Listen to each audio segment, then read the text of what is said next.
Right, here's the latest project from Turnarcades. It's something most of our Facebook friends have been following for a while now.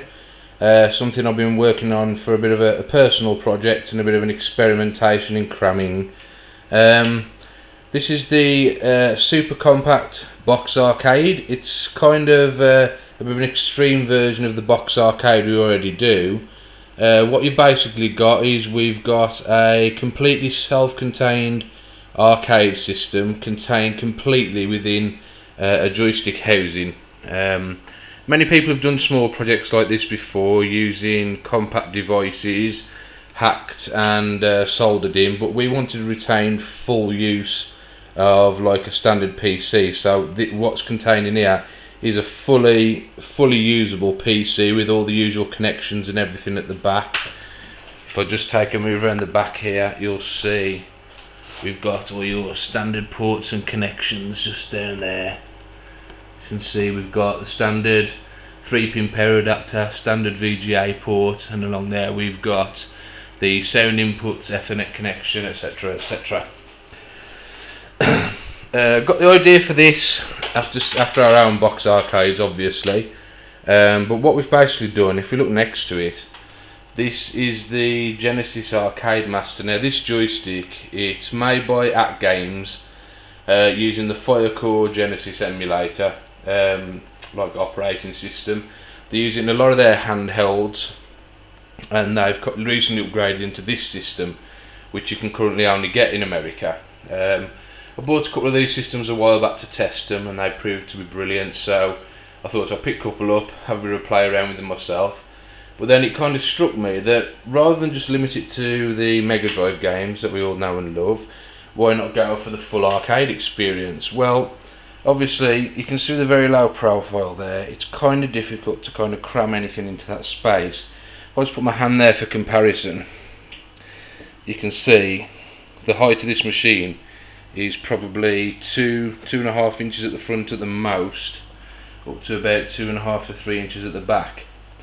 It's got an average joystick and buttons, perfect for the kind of Mega Drive games contained on there and the ones you can extend through the SD card, but not quite up to the arcade standard. So the first challenge is upgrading that. So what we've got in here is we've got a Sanwa backtop joystick. We've basically dremeled out all the underside to accommodate fitting that in place of the standard joystick, which had like a custom housing inside there. And we've replaced the Sanwa derivative buttons with very low profile Seimetsu jobs, so they don't actually protrude much on the underside of the panel.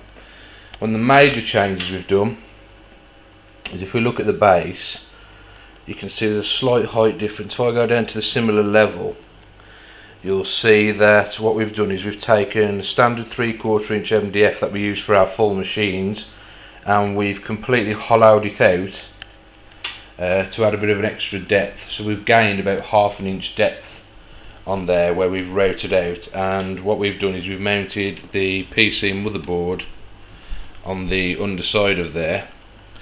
If I just lift this up, you might be able to see. 2 seconds.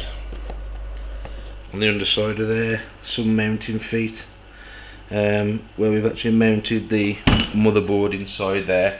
So inside there we've got a full mini ITX kind of standard proprietary system with a laptop hard drive and a very low wattage 40 power watt PSU powering it. But it is a full PC installed with our full operating system. Using the low profile buttons and joystick, we've been able to cram everything in there, and the heat output isn't too bad actually. Surprisingly, you only get a little bit of heat generation down in this corner. We might add an extra system fan, but so far I've had it tested running for hours. Don't seem to see any slowdown or anything like that, so it might be okay.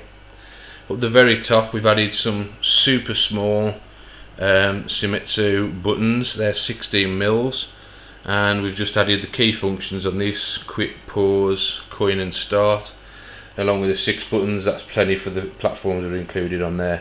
The system's about the equivalent of a P3 800 MHz system, so it's got enough grunt for a lot of the classics, and most of the classic consoles as well. Right, so the idea of this system was to have a fully working system, as portable as possible.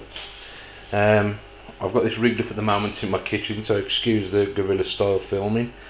And basically all we've got around the back is we've got a standard 3.5mm audio jack there connected to my projector, standard 15-pin diesel VGA connection running, and then the standard 3-pin plug for the power. That's all you've got running to any kind of connections from it. It's light enough to put on your lap, it's portable enough to go anywhere, and with the USB connection I'm going to program it and set it up so you can use USB joypads for multiplayer as well. My new projector came today, so I'm giving it a run with that. This will soon be installing one of our projectorcades, but as you can see up on the wall there we've got Final Fight running. If I just unpause this, you can kind of get a feel for the spec and power of it. As you can see, it's running, this is kind of a benchmark thing, the CPS1 game. Is it CPS1 or CPS2? Somebody correct me on that. But it's basically a Capcom game which I know on a P3 would struggle around this kind of spec, and it's running perfectly on here with no kind of frame skip, no lag, no jumpiness or no clipping of the sound. I've got the sound on a bit quiet just so you can hear me talk, but I've got the audio actually coming from the projector system itself.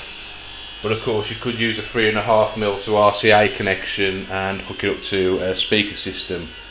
But the beauty of this is that basically it's there to hook up to modern TVs, things like this. Projector systems are great if you're going for a bit of party gaming, and like I say, add a few joypads and you've got a full multiplayer system, all in a tiny box like this. The whole unit itself is just 11.5 inches by 9 inches I think, by, like I say, about 3.5 inches tall. Now that is a very small system. Anyone who's built a bar top before will know how hard it is to cram everything in. So to get everything to something that used to look like that is quite a task. If you go back to the game now, you'll see the demo running, and you'll see that's running just fine. It's an interesting system. I've done it just for the crack basically. We had a bit of a play around. We had some other demo machines we were going to do in time for Replay 2011, but we're not going to get a chance to do them, so this system has kind of been finished in its place, and we'll be bringing this along to Replay, possibly for everyone to have a go on. There's also a possibility this will be a machine that we're actually raffling off there, so there could be a possibility of winning this system, and we may build ourselves a new one at a later date. It's a little bit rough around the edges compared to our more advanced systems, our larger machines, but that's purely a prototype issue. That's what we always do. We always kind of get everything sorted first in the prototype, and if we do decide to make any more from that point onwards, we make them a lot more neat and tidy. There's a few little scratches and things like that, but nothing that's going to affect it, and it's very neat and presentable. We've got decent full vinyl, textured vinyl artwork on there, so it reduces glare. Covers up any of the imperfections on the plastic nicely. We've even managed to label this one up nicely, which is quite a nice touch, and we've kept it all in the business colours of course, so even added a little bit of blue team moulding along the bottom there. It's not something we're going to be building regularly, like I say, but if interest's high enough we may consider building a few more conversions for people. Cost wise we're going to have to look at that and crunch some numbers, but basically we're looking at the price of this system plus the price of the PC spec and the parts we cram into there, so it's going to be around the same price as a kind of bar top, but obviously the flexibility and the potential for it is huge. And I say we're quite proud of it, and I'm just having a bit of a quicker blast on it myself. Appreciate any comments or questions, and hope you enjoyed the video.